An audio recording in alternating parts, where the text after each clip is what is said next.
लहाने साहेब बुलढाणा, प्रकाश सिद्धभट्टी, विनायकराव वागदरकर एलकी, प्रतिभा जयस्वार शिलापूर आणि नवीनजी खत्री अमरावती। श्री संगीतमय रामकथेचा आजचा 5वा दिवस। आता फक्त 22 तारखेपर्यंत आपल्याला ही कथा ऐकायला मिळणार आहे। 22 तारखेनंतर हे लहाने लेआउटचं ग्राउंड एकदम आपल्याला सुनं वाटणार आहे। महाराजांचे बोल आपल्याला या ठिकाणाहून जाताना सतत कानामध्ये पडत राहतील आणि आपल्याला महाराजांची आठवण येत राहील। मुख्य यजमान आधी रामायण ग्रंथाचं पूजन करतील।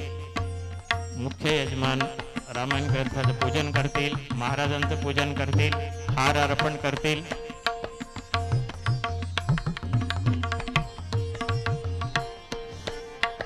वर्मा परिवाराने आणलेला हा एक सुंदर योग मातृऋणातून मुक्त होण्याचा संकल्प रतनलालजी वर्मा यांनी काल पार पाडला।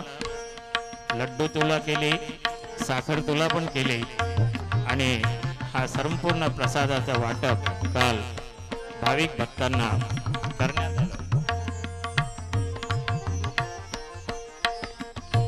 मातृऋणातून उतराई होण्याचे अशा प्रकारचे प्रसंग हे सर्वांच्या जीवनात येऊ अशी ईश्वरचरणी आपण प्रार्थना करूया। आणि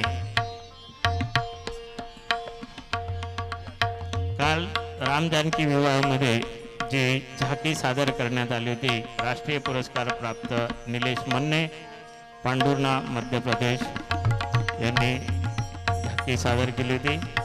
प्रतिभा जयस्वाल शेलापूर, विनायकराव वागदरकर एलकी, श्री लहाने साहेब बुलढाणा,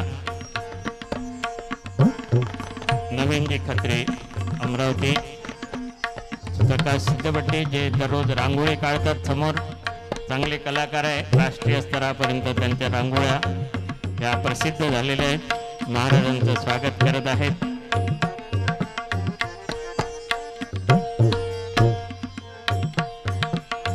आगामी कथा महाराजांची 3 जानेवारीला मोहोळ, नरखेड तालुका, जिल्हा नागपूर या ठिकाणी होणार आहे।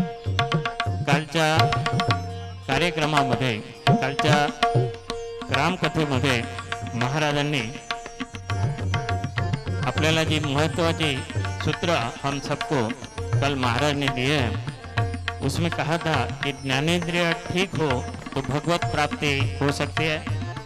परमानंदी व्यक्ति से कोई अपेक्षा नहीं रखना, संस्कार का सिंचन करे, सत्संगाचं वेळ असेल तर वेळेचा प्रश्न नाही।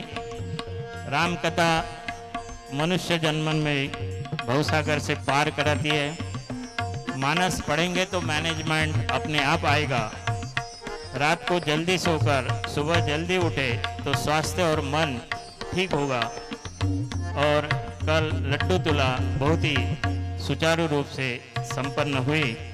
और आज मैं महाराज जी से विनंती करता हूँ कि आज श्री संगीतमय राम कथा का 5वां पुष्प गुफने के लिए महाराज जी अपने मुखारविंद से, अपनी अमृत वाणी से हम सबको राम कथा का रसपान कराएंगे, ऐसी विनंती। धन्यवाद।